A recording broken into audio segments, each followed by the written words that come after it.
има неща, които могат да се вмъкнат в мазето, примерно. Тук не знам, нямам представа.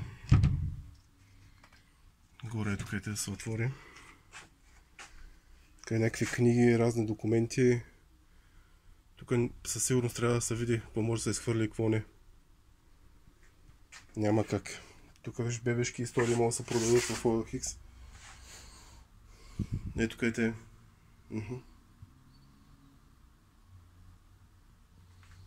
Еко става. От тук нататък някакви куфари тук се виждат. Могат трябва да останат, не трябва да се изхвърлят. Етажерки има за разглобяване. Тук шкафове, разни стари.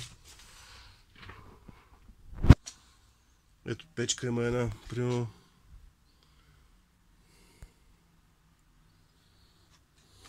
Тъйше.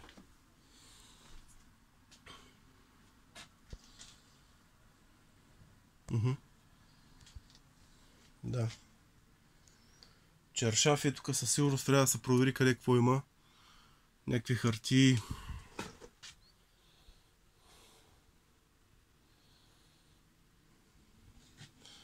%90 от нещата могат да се изхвърлят, другото може да се запази, примерно да кажем айде. Лампи, някакви стари. Със сигурност трябва да се проверява. Виж тук е леглото също. Някои неща могат да се продадат. Със сигурност да се вземе някой лев, тук няма нищо. Тук е.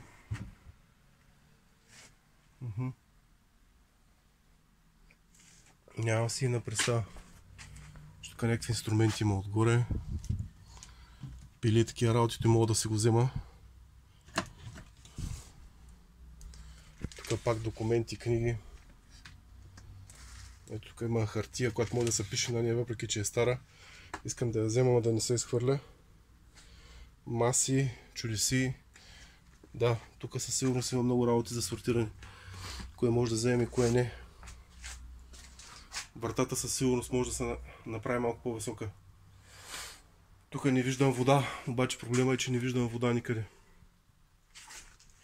Това е проблем, не може да се направи на жилище, ако няма. За ток има само една лампа тук само.